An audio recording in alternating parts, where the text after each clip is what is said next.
निर्वर्णा पदं वाक्यमित्यास्पदचतुष्टयम् यस्याः सूक्ष्मादिभेदे वाग्देवीं तामुपास्महे।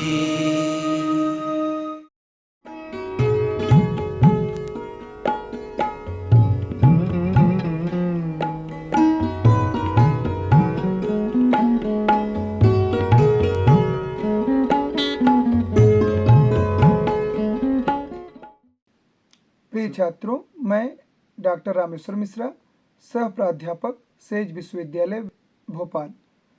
प्रिय छात्रों, आज का विषय है दिल्ली सल्तनत की स्थापना एवं विकास।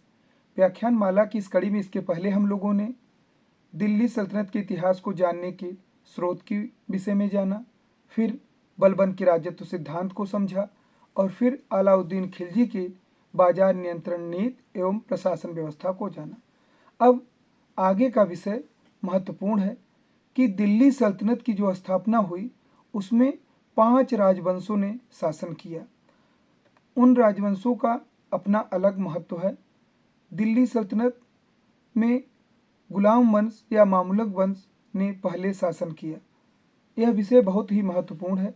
इस विषय के माध्यम से हम भारत में दिल्ली सल्तनत के क्रमिक विकास का अध्ययन करेंगे। साथ ही साथ प्रारंभिक शासन वंश को दास वंश कहा जाए या मामूलक वंश, इसके अंतर को जानने का अवसर मिलेगा। यह विषय इसलिए भी महत्वपूर्ण है क्योंकि सल्तनत कालीन शासन वंश को हमें जानने का अवसर मिलेगा कि किन किन राजवंशों ने दिल्ली सल्तनत पे शासन किया। सल्तनत कालीन राजवंशों के महत्वपूर्ण योजनाओं के विषय में भी जानकारी विषय के माध्यम से मिलेगी। शासन के संचालन में सल्तनत कालीन प्रमुख परिवर्तन को भी हम इस विषय के माध्यम से समझ सकेंगे। दिल्ली सल्तनत में जो क्रमिक विकास था उसमें सबसे पहले कुतुबुद्दीन ऐबक दिल्ली सल्तनत का स्थापक और गुलाम वंश का पहला सुल्तान था।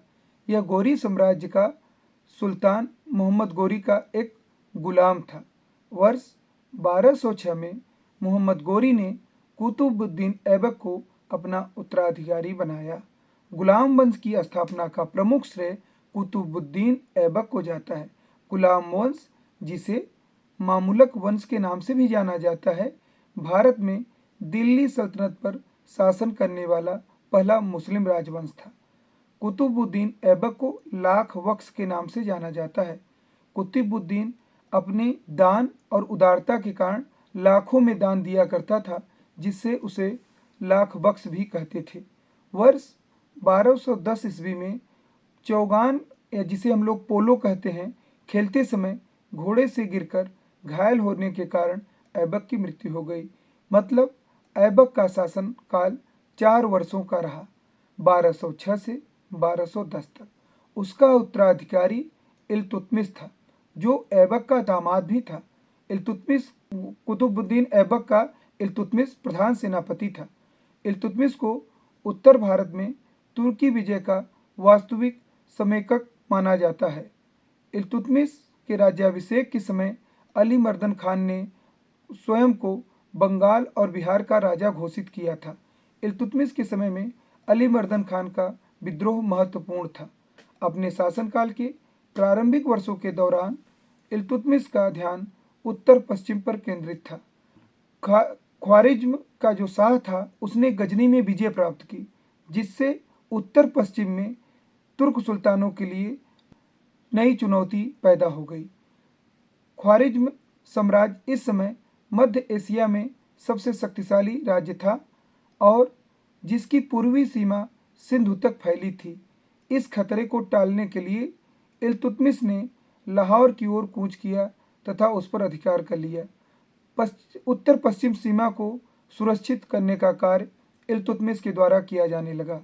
ऐबक के साथी गुलाम कुबाचा ने खुद को मुल्तान का स्वतंत्र शासक घोषित कर लिया। ऐबक की मृत्यु के बाद उसके गुलाम सरदार ने विद्रोह किया और मुल्तान का स्वतंत्र शासक बन बैठा, जिससे इल्तुतमिश के लिए एक नई चुनौती मिली। लाहौर और पंजाब के कुछ हिस्सों पर भी कुबाचा ने अधिकार कर लिया। इल्तुतमिश ने कुबाचा को मुल्तान और ऊज से बाहर किया। इस प्रकार दिल्ली सल्तनत की सीमाएं एक बार फिर सिंधु तक पहुंच गई।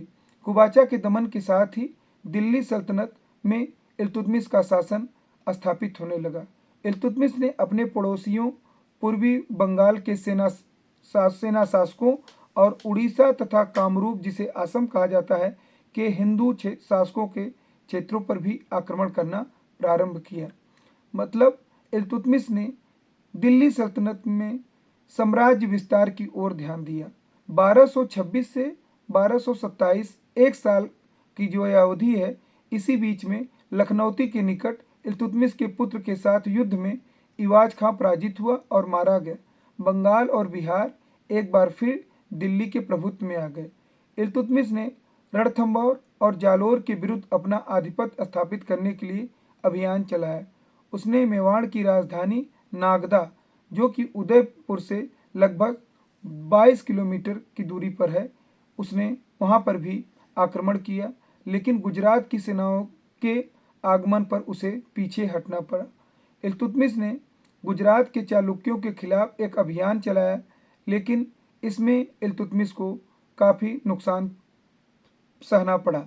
1236 में इल्तुतमिश ने अपनी पुत्री रजिया को गद्दी पर बैठाने का निश्चय किया। इसके लिए रजिया को अपने भाइयों के साथ शक्तिशाली तुर्की अमीरों के खिलाफ भी संघर्ष करना पड़ा। अंततः वह केवल 3 वर्षों तक ही शासन कर सकी। रजिया ने 40 तुर्क गुलाम अमीरों की एक परिषद बनाया, जिसे तुर्क-ए-चहलगानी कहा जाता है, जो सुल्तान की इच्छा के अनुसार दिल्ली सल्तनत का प्रशासन करती थी। रजिया और इल्तुतमिश को लेकर के कि तुर्क-ए-चहलगानी की स्थापना किसने की थी, कुछ इतिहासकारों में इसमें मतभेद है। कुछ का मानना है कि इल्तुतमिश ने तुर्क-ए-चहलगानी का गठन किया था और कुछ का मानना है कि रजिया ने तुर्क-ए-चहलगानी का गठन किया था, जिसमें 40 योग्य गुलाम सरदारों का एक संगठन था, जो दिल्ली सल्तनत के प्रशासन में महत्वपूर्ण भूमिका का निर्वहन करते थे। इल्तुतमिश का वजीर निजाम उल मुल्क जुनैदी, जिसने रजिया के सिंहासन पर बैठने का विरोध किया था, उसे रजिया ने युद्ध में हराया और भागने के लिए मजबूर किया। रजिया ने राजपूतों को नियंत्रित करने के लिए रणथंभौर के खिलाफ एक अभियान भेजा और अपने राज्य में कानून एवं व्यवस्था को सफलतापूर्वक स्थापित किया। एक रईस, जो कि याकूत खान के नाम से जाना जाता है, उसको शाही अस्तबल का अधीक्षक नियुक्त किया गया। इस पर रजिया की विशेष कृपा थी और यह रजिया का सुल्तान बनने का पक्षधर भी था। लाहौर और हिंद में विद्रोह भड़क उठे। रजिया ने व्यक्तिगत रूप से लाहौर के खिलाफ एक अभियान का नेतृत्व किया एवं शासक को प्रस्तुत होने के लिए मजबूर किया। सरहिंद के रास्ते में एक आंतरिक विद्रोह छिड़ गया, जिसमें याकूत खान मारा गया और रजिया को तबर हिंद में कैद कर लिया गया। याकूत खान के मरने से रजिया का पक्ष कमजोर हो गया। हालांकि रजिया ने अपने कैदी मलिक अल्तुनिया पर जीत हासिल की। उससे शादी करने के बाद दिल्ली पर फतह के लिए नए सिरे से पुनः प्रयास किया। मलिक अल्तुनिया, जिसने रजिया को कैदी बनाया था, बाद में याकूत खान की मृत्यु के बाद मलिक अल्तुनिया से ही रजिया ने विवाह कर लिया और पुनः दिल्ली सल्तनत के शासन के लिए प्रयास जारी किए। रजिया ने बहादुरी से लड़ाई लड़ी, लेकिन जब वह जीत के करीब थी, तभी डाकुओं द्वारा एक जंगल में उसे मार डाला गया। राजशाही और तुर्की प्रमुखों के बीच यही संघर्ष प्रमुख मुद्दों में से एक था, जो उलूग खान तक जारी रहा, जिसे इतिहास में बलबन की उपाधि से जाना जाता है। सबसे पहले बलबन ने इल्तुतमिश के छोटे बेटे नसीरुद्दीन महमूद के यहाँ नायब या डिप्टी का पद संभाला। इल्तुतमिश का पुत्र नसीरुद्दीन महमूद बहुत छोटा था, तो बलबन ने उसके नायब या डिप्टी के पदभार संभाला और सल्तनत की बागडोर अपने हाथों में ले ली, जिससे बलबन को वर्ष 1246 में सिंहासन प्राप्त करने में सहायता मिली। बलबन ने नसीरुद्दीन महमूद की पुत्री से शादी करके युवा सुल्तान के लिए अपनी स्थिति और भी सुदृढ़ कर लिया। बलबन के बढ़ते अधिकार ने अनेक तुर्की प्रमुखों को अलग थलग कर दिया। नसीरुद्दीन महमूद ने वर्ष 1253 में एक षड्यंत्र रचा और बलबन को उसके पद से बेदखल कर दिया। बलबन का स्थान इमामुद्दीन रेहान ने ले लिया, जो एक भारतीय मुसलमान था। मतलब नासिरुद्दीन महमूद ने बलबन को नायब और डिप्टी के पद से हटा करके यह पद इमामुद्दीन रेहान को दे दिया। बलबन ने मंगोलों के साथ भी संपर्क स्थापित किए, जिन्हें पंजाब के एक बड़े हिस्से पर कब्जा कर लिया था। बलबन अपनी स्थिति को लगातार सुदृढ़ करने में लगा रहा। सुल्तान महमूद ने बलबन के समूह की शक्ति के सामने झुककर रेहान को बर्खास्त कर दिया। कुछ समय पश्चात रेहान पराजित हुआ और मारा गया। बलबन की शक्ति में वृद्धि के पश्चात बलबन ने दिल्ली सल्तनत पर अपना कब्जा कर लिया। बलबन ने अपने कई अन्य प्रतिद्वंदियों को निष्पक्ष या बेईमानी से छुटकारा दिलाया और दिल्ली सल्तनत को उनकी सत्ता से बेदखल किया। बलबन के शासनकाल की सबसे महत्वपूर्ण घटना बंगाल विद्रोह का दमन था। बंगाल के गवर्नर तुगरील खान ने अपनी आज़ादी को इस धारणा के तहत घोषित किया कि राजा बहुत बूढ़ा हो गया है और उसका प्रांत दिल्ली से बहुत दूर है। इसके अलावा उसने अपने खिलाफ भेजे गए 2 शाही सेनाओं को भी हरा दिया था। बंगाल के गवर्नर को इस बात का अहम हो गया था कि शासक बलबन बहुत बूढ़ा है और दिल्ली से बंगाल बहुत दूर है, इसलिए स्वतंत्र सत्ता चलाई जा सकती है। आखिर में बलबन खुद बुगरा खान के साथ बंगाल की ओर युद्ध विजय के लिए निकला और बलबन की आने की खबर सुनकर ही तुगरील खान अपनी राजधानी लखनौती को छोड़कर जाजनगर के जंगल में भाग गया, लेकिन अंततः उसे पकड़ लिया गया और पूरे परिवार के साथ उसकी हत्या कर दी गई। बलबन अपने प्रारंभिक शासन वर्ष में जो दंड का विधान था वह बहुत ही कठोर था। बलबन ने बंगाल में पहुंच करके बंगाल के लोगों को भी दंडित करने का कार्य किया, जिससे लोगों में विद्रोह करने की भावना समाप्त कर दी। इसके बाद बलबन ने अपने बेटे बुगरा खान को बंगाल के गवर्नर के रूप में नियुक्त किया। 1285 ईस्वी में मंगोल नेता तामर के खिलाफ एक लड़ाई में राजकुमार मोहम्मद की मृत्यु हो गई। अपने प्रिय पुत्र की मृत्यु सुल्तान के लिए भयानक सदमा साबित हुआ और 1287 ईस्वी में दिल्ली में बलबन की मृत्यु हो गई। कैकुबाद बलबन का पोता और बुगरा खान का पुत्र था। वह बहुत ही आलसी, भोगविलासी प्रवृत्ति का व्यक्ति था। बलबन की मृत्यु के बाद बुगरा खान के पुत्र कैकुबाद को दिल्ली सल्तनत का साम्राज्य मिला और वह शासक बना, लेकिन वह बहुत ही आलसी और भोगी प्रवृत्ति का था, जिससे 1290 में पंजाब के गवर्नर फिरोज शाह ने उसकी हत्या कर दी और जलालुद्दीन खिलजी के नाम से शासक बना। यहाँ पे छात्रों, दिल्ली सल्तनत के प्रथम राजवंश मामुलक वंश के नाम से जिसको हम जानते हैं, उसका अंत हुआ और नए राजवंश खिलजी वंश का उदय हुआ, जिसका संस्थापक जलालुद्दीन खिलजी था। इस प्रकार दिल्ली में खिलजी राजवंश की शुरुआत हुई। खिलजी राजवंश गुलाम राजवंश का जो समय था वह 1206 से 1290 था, जिसके पतन के बाद खिलजी राजवंश का प्रारंभ हुआ, जिसका समय सीमा 1290 से 1320 के रूप में इतिहास में दर्ज है। दिल्ली सल्तनत में नए शासक शक्ति के रूप में खिलजी वंश उभरा। जलालुद्दीन खिलजी ने खिलजी वंश की नींव रखी। जिस समय वह दिल्ली की गद्दी पर बैठा उसकी आयु 70 वर्ष थी। खिलजी वंश के उदय ने महत्वपूर्ण पदों पर कुलीन वर्ग के गुलामों के वर्चस्व को कम कर दिया। वह सल्तनत का पहला ऐसा सुल्तान था जिसने विचार दिया कि शासन जनता के समर्थन से चलना चाहिए तथा चूंकि भारत में हिंदू आबादी अधिक है, अतः यह सही मायने में इस्लामिक राज्य नहीं हो सकता। और जलालुद्दीन खिलजी ने हिंदुओं के प्रति उदारता की नीति अपनाने का प्रयास किया। जलालुद्दीन खिलजी ने उदारता की नीति अपनाकर अभिजात वर्ग का समर्थन भी हासिल किया। उसने उदारतापूर्वक अमीरों को अपनी ओर मिलाने का कार्य किया। उसके शासनकाल की सबसे महत्वपूर्ण घटनाओं में से एक दक्कन क्षेत्र में यादवों के राजा रामचंद्र देव की राजधानी देवगिरी पर उसके भतीजे या अलाउद्दीन खिलजी जो उसका दामाद था ने करा के गवर्नर अली गुरसफ द्वारा आक्रमण कर दिया गया। अपने सफल अभियान के बाद अली गुरसफ, जिसको हम लोग इतिहास में अलाउद्दीन खिलजी के नाम से जानते हैं, विशाल मात्रा में धन एकत्रित कर के फिरोज खिलजी को करा में आमंत्रित किया। फिरोज जलालुद्दीन खिलजी जब जुलाई 1296 में कड़ा पहुंचा तो अली गुरसफ ने उसकी हत्या कर दी और खुद को अलाउद्दीन के नाम से सुल्तान घोषित किया।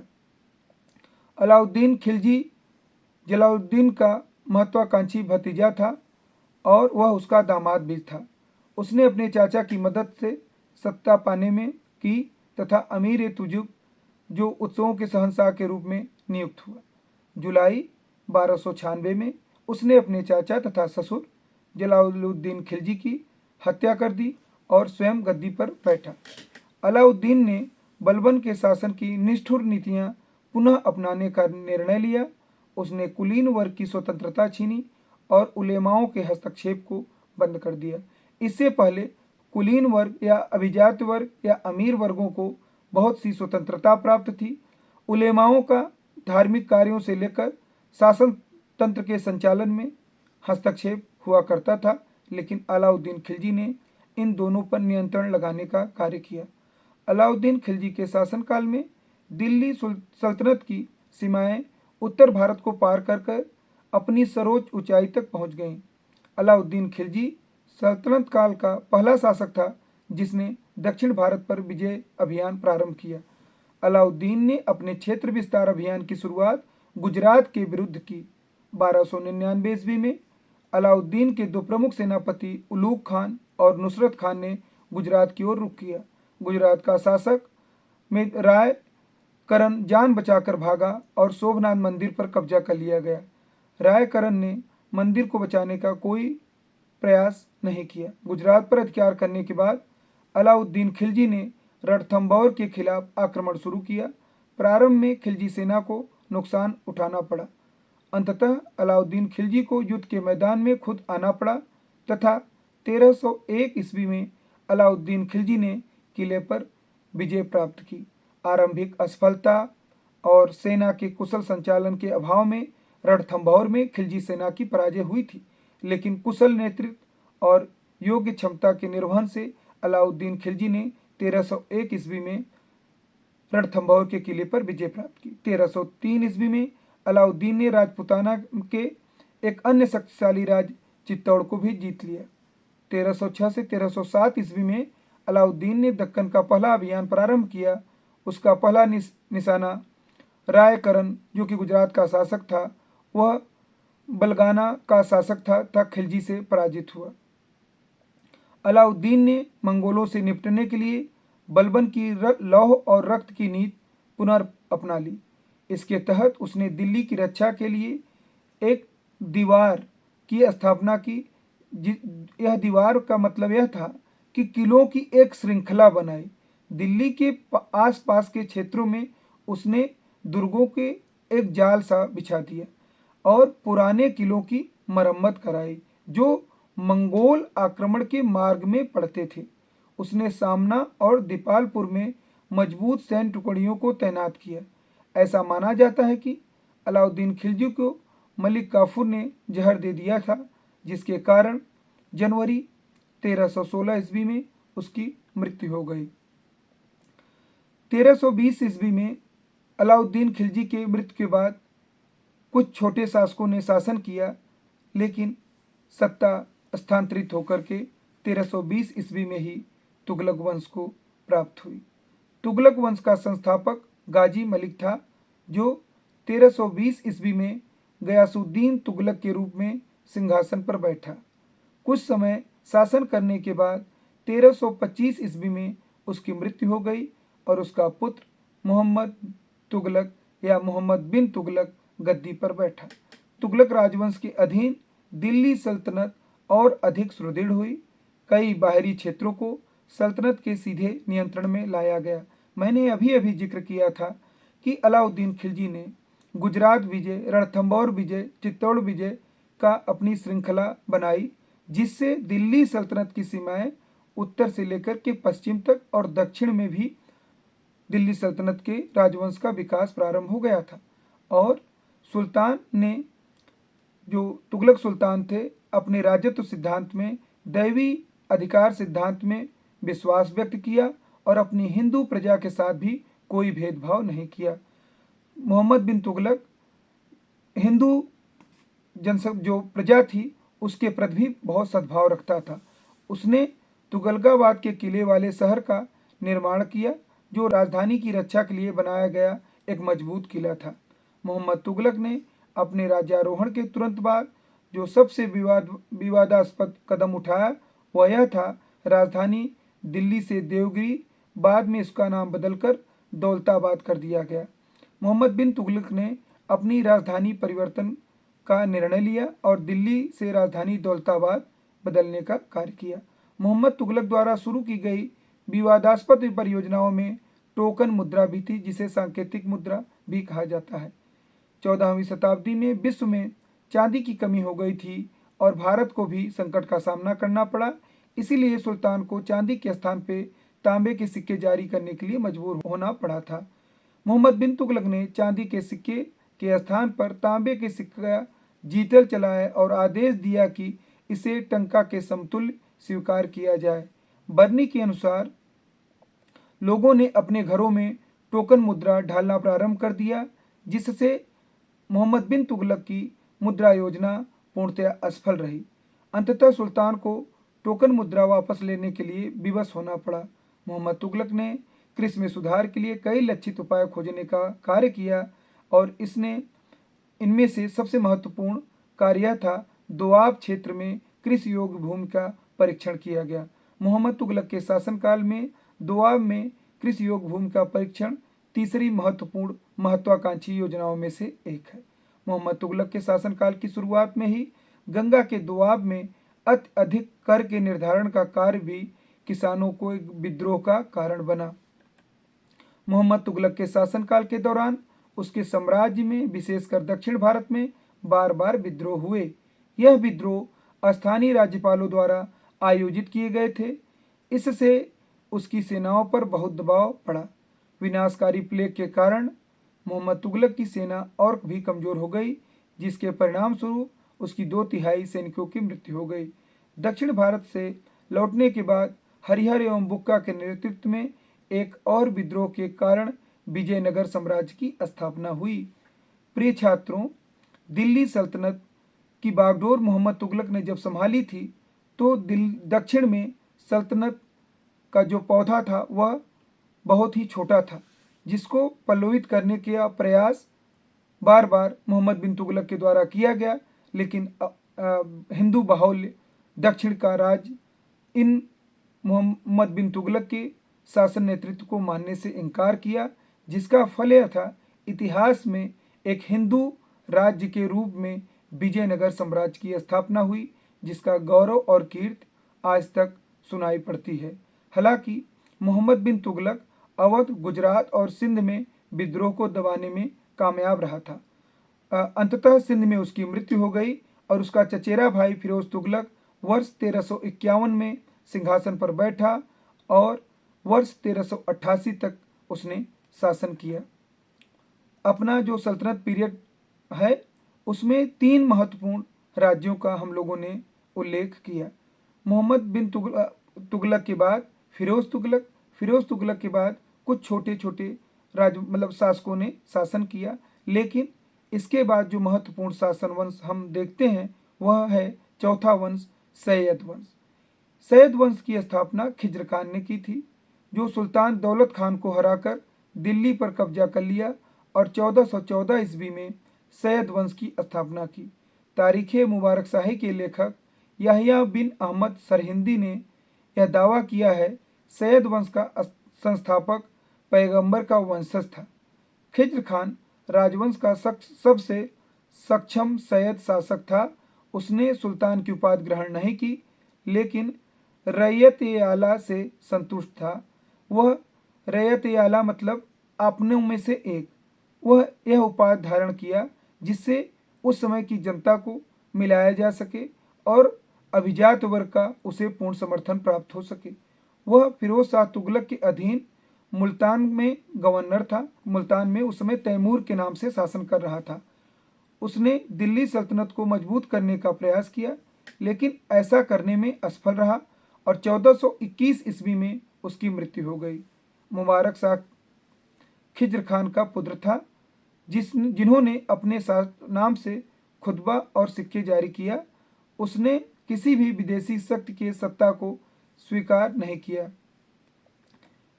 कुछ इतिहासकारों के अनुसार मुबारक शाह दिल्ली के दरबार में हिंदू अमीरों को नियुक्त करने वाला पहला सुल्तान था, लेकिन इतिहास में ऐसे भी साक्ष्य हैं कि मोहम्मद बिन तुगलक ने भी दिल्ली सल्तनत के दरबार में हिंदू सेना नायकों को नियुक्त किया था।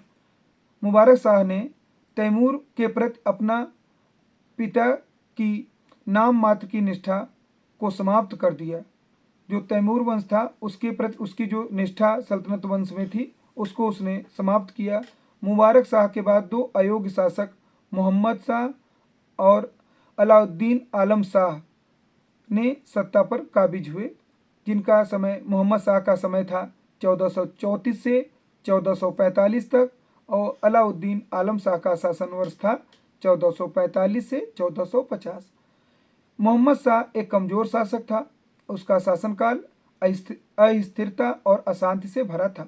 उस समय अधिकांश प्रांतीय राज्यों ने अपनी स्वतंत्रता की घोषणा कर दी।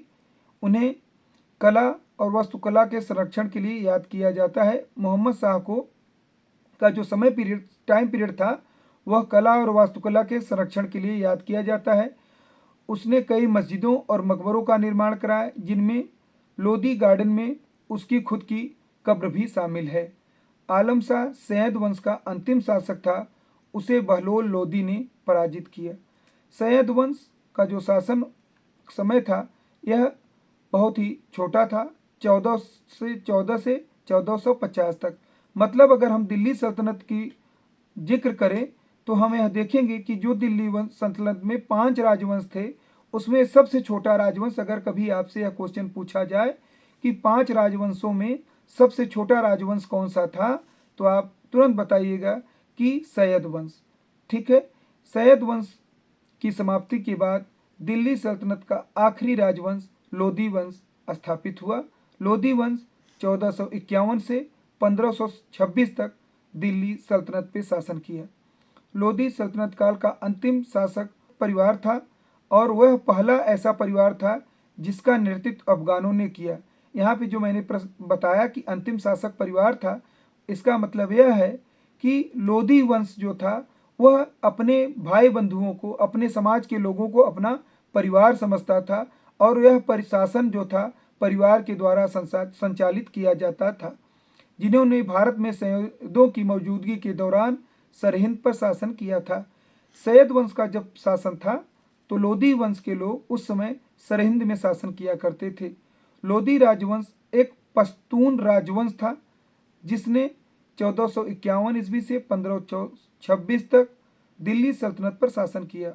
लोधी राजवंश की स्थापना 1451 ईस्वी में बहलोल खान लोधी ने की थी, जो वर्तमान पाकिस्तान के पंजाब क्षेत्र में एक पश्तून सरदार था।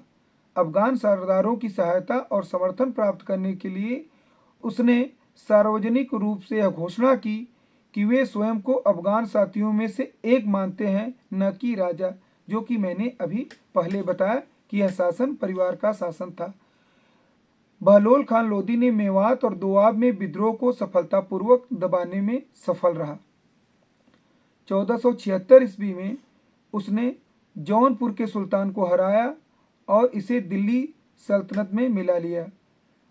बहलोल लोधी ने कालपी और धौलपुर के शासकों को भी दिल्ली के अधीन कर लिया। बहलोल लोधी ने सरकी राजवंश को अपने अधीन कर लिया और बहलोल तांबे के सिक्के चलाए। 1498 ईस्वी में बहलोल लोधी का सुयोग्य पुत्र निजाम शाह सुल्तान सिकंदर लोधी के नाम से सत्ता पर काबिज हुआ। सिकंदर लोधी लोधी वंश का सबसे महत्वपूर्ण और योग्य शासक था। सिकंदर लोधी तीनों लोधी राजाओं में सबसे प्रतिभाशाली और प्रतिष्ठित था। सिकंदर लोधी ने गैर मुसलमानों के प्रति बहुत कम सहिष्णुता दिखाई। कहने का तात्पर्य यह है कि सिकंदर लोदी ने हिंदू जनता के प्रति कठोर नीति का पालन किया। उसने गैर मुसलमानों पर जजिया कर को पुनः लगाया और जजिया कर की वसूली सख्ती के साथ की जाती थी। अपने पूर्ववर्तियों के विपरीत, जो पूर्ववर्ती शासक थे उनके विपरीत, सिकंदर लोदी कुलीनों के मुकाबले सुल्तान की श्रेष्ठ स्थिति में विश्वास करता था। वह रैयत आला की शक्ति में विश्वास नहीं करता था। जो उसका पिता बहलोल लोदी कहा करता था कि अपनों के बीच से एक हूँ, यह उसने बंद किया। यह कहना उसने इस पे अंकुश लगाया और अपने को श्रेष्ठ कुलीन वर्ग में अपने को श्रेष्ठ साबित करने का प्रयास किया। 1504 ईस्वी में सिकंदर लोदी ने आगरा की स्थापना की और गुल राखी नाम से फारसी गीत लिखे। यह उसका उपनाम था जिससे यह कविताएं लिखा करता था। वह एक बेहतरीन प्रशासक था। किसानों के लाभ के लिए सड़कें बनवाई गईं और सिंचाई प्रणालियां स्थापित की गईं। उसने कृषि जो अपना कृषि क्षेत्र था, किसानों के लिए उसने नहरें बनवाई, सड़कें बनवाई और कृषि की पैमाइश के लिए, कृषि योग्य भूमि की पैमाइश के लिए गज सिकंदरी तथा लेखा परीक्षण प्रणाली शुरू की। सिकंदर लोदी के बाद उसके दोनों बेटे इब्राहिम और जलाल क्रमशः आगरा और जौनपुर के सिंहासन पर काबिज हुए। बाद में इब्राहिम लोदी ने जलाल को मार करके अपने पिता का उत्तराधिकारी बना। कहने का तात्पर्य कि सिकंदर लोदी का उत्तराधिकारी बनने का सौभाग्य इब्राहिम लोदी ने हासिल किया और उसका शासनकाल विद्रोहों का काल साबित हुआ, क्योंकि उसने अपने लोगों को दंड देना शुरू किया था, जिससे उसके शासन में अपने लोगों की कमी, विश्वास पात्रों की कमी थी, जिससे शासनकाल के दौरान कई विद्रोह का सामना उसे करना पड़ा। बिहार में उसके लोगों ने स्वतंत्र सत्ता की घोषणा की, स्वतंत्र सत्ता स्थापित की। पंजाब के गवर्नर जो दौलत खान, जो कि उसका चाचा था, ने भी विद्रोह कर दिया। सुल्तान के व्यवहार से बहुत असंतोष पैदा हुआ। 1526 में बाबर ने पानीपत की पहली लड़ाई में सुल्तान इब्राहिम लोदी को हरा दिया। प्रिय छात्रों, बाबर को भारत में आक्रमण करने का निमंत्रण इब्राहिम लोदी के चाचा दौलत खान लोदी ने दिया था। यह इतिहास हमें इसलिए पढ़ाया जाता है कि हमें अपनों के साथ, अपने लोगों के साथ कैसा बर्ताव करना चाहिए। इब्राहिम लोदी ने यही गलती की कि अपने विश्वास पात्र नहीं बना सका, जिससे अपने भाई का उसने हत्या की, जिससे उसके विश्वास पात्र और योग्य सेना नायकों की उसको कमी हुई और पानीपत की लड़ाई में एक विशाल सेना के होते हुए भी बाबर के द्वारा उसे हार स्वीकार करना पड़ा और उसकी पानीपत के मैदान में ही मृत्यु हो गई। 1526 में यहाँ से सल्तनत वंश का अंत होता है और भारत में एक नए राजवंश, मुगल वंश या मागोल वंश की स्थापना हम देखते हैं, जिसका संस्थापक बाबर था। प्रिय छात्रों, इस जो हमने यह विषय दिल्ली सल्तनत के क्रमिक विकास का अध्ययन किया, इसके माध्यम से हमें तुर्क सत्ता की स्थापना के विकास को समझा कि दिल्ली में सल्तनत की सत्ता का क्रमिक विकास कैसे हुआ। इस विषय के माध्यम से दिल्ली सल्तनत के अंतर्गत मामुलक वंश, खिलजी वंश, तुगलक वंश, सैयद वंश एवं लोदी वंश के शासकों के विषय में जानने का अवसर मिला। इस विषय के माध्यम से दिल्ली सल्तनत के राजवंशों द्वारा समय समय पर जो महत्वपूर्ण योजनाएं, जैसे मोहम्मद बिन तुगलक की राजधानी परिवर्तन, सांकेतिक मुद्रा का चलन, मंगोल आक्रमण और तुर्क के चहलगानी प्रथा और उसके दमन को हमने समझा। आदि ऐसी महत्वपूर्ण नीतियां थीं जिसको आज हमने इस विषय के माध्यम से सुना।